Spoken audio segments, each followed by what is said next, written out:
这个就是滚筒洗衣机打开的样子。想不花钱自己修的，看过来，这个是洗衣机的显示板。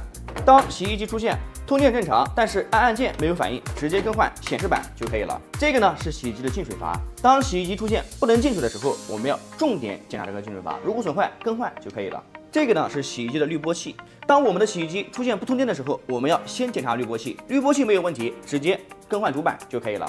当洗衣机一通电就滴滴滴报警，我们直接找到这个水位传感器，基本上都是它的问题，更换掉就可以了。如果洗衣机出现不能排水，我们直接找到底部的这个排水阀，给它拧开，把里面的脏东西清理干净就可以了。如果洗衣机的门打不开，基本上都是这个门锁损坏，我们直接更换一个新的就可以了。洗衣机在洗涤的过程当中异响比较大，并且呢有明显的晃动，基本上都是里面的三脚架和轴承损坏，更换掉就可以了。